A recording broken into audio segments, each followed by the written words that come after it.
Welcome to the Tastoria Grape School, and we are now going to delve into some of the more esoteric and possibly less well-known and less understood grape varieties. So starting off with Chenin Blanc, moving on to Gruner Veltliner.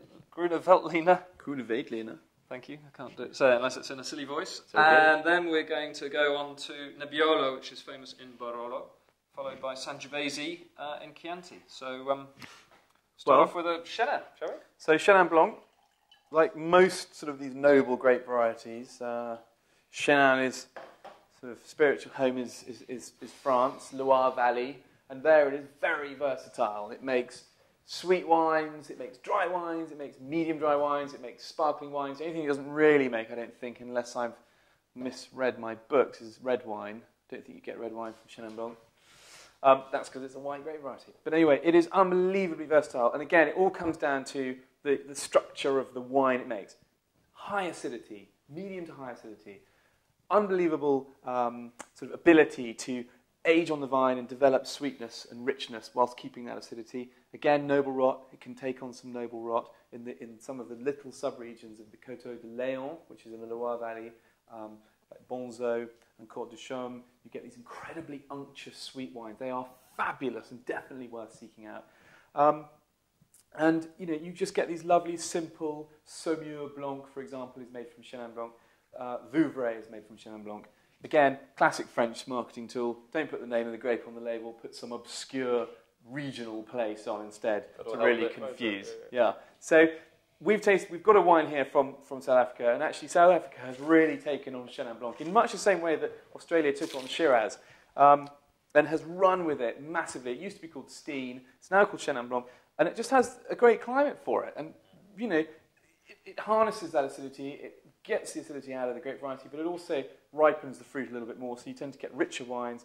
They make good, high volume, but good quality white wine from Chenin Blanc in South Africa, and this is what we've got here. It's pale in colour. Light, fresh. Yeah, it's semi-aromatic, always sort of smells of, in the apple, pear. Green apples and pears. Yeah. Golden delicious. It can go really honeysuckle. You can get all sorts of green gauge characters from it too. But it's just a great grape variety to grow. And I think the problem for a lot of people about it is that it can have too much acidity. It can be a bit rasping. So what have we got here? Lovely, fresh. Weirdly, actually, I'll tell you another reason why I was speaking to someone who didn't like it the other day, was because they said it smelled of wet wool.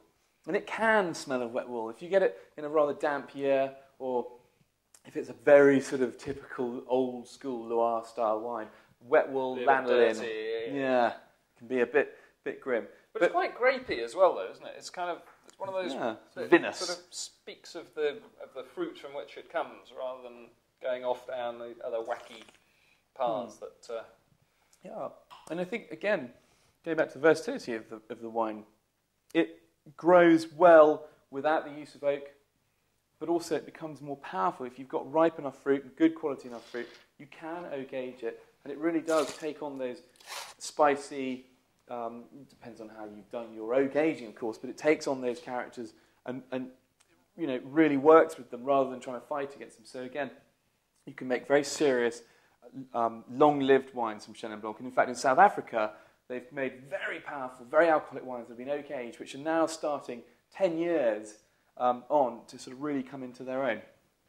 Now, great thing about Chenin Blanc, like Riesling and to a certain extent Chardonnay too, is that it has the ability to age. And when you get old Loire Vouvrays, you can taste Vouvrays back to 1980 odd, and you still literally think you're drinking something that was made a few years ago. The sweet wines go on forever, and the great thing is they're not huge amounts of money. They represent extremely good value for money. Very versatile with food. Yep, absolutely. It's the ubiquitous white meat, white fish. Obviously, the Loire Valley is famous for having the Loire running through it. There you get a lot of sort of trout, fresh water fish, pike again. I hate pike. People eat pike. It's really weird. It tastes of mud. It's because you're living in France, isn't it? Yeah, I think you might be, yeah. Like lamprey. drink loads of Chenin Blanc and then have some pike, because you won't taste the pike. But you know, it has acidity again to go well with cheese, not too acidic cheese. So lighter, creamy cheese. And smoked salmon. Yeah. You know, Why not? clean away the oiliness of the smoked salmon. So versatile, not only in the way that you can make the grape into wine, versatile in how it's, you know, how it's used in everyday society. I personally think it's one of the great, really underrated grape varieties in the world. And you know, go and explore. It's inexpensive, fun to do.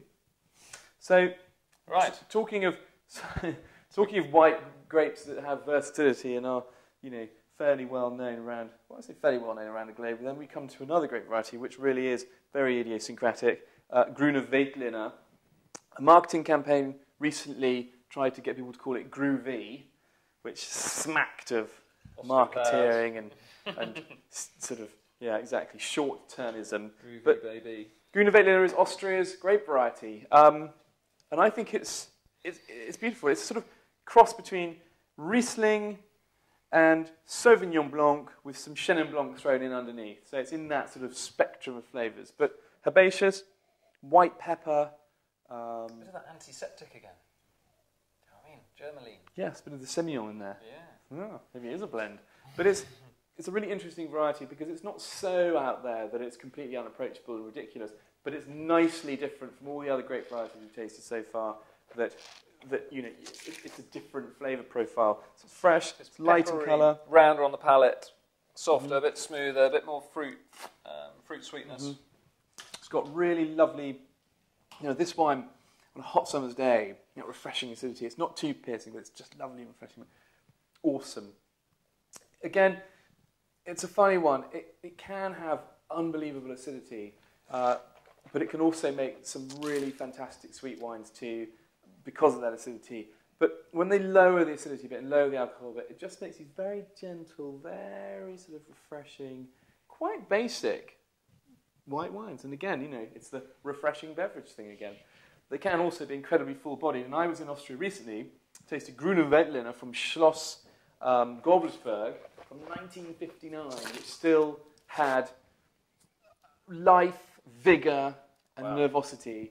The flavours were unbelievably developed, but it really was extraordinary. It just goes to show, you know, grapes like these really should be given more attention because, although this won't necessarily age for hundreds of years, it's a fascinating and intriguing grape variety. Well worth a little detour from the beaten track to try a bit of Gruner Veltliner. Yeah. Yeah, cool. So, Chenin Blanc and Gruner Veltliner. I think we'll... There they are. Drink more of these.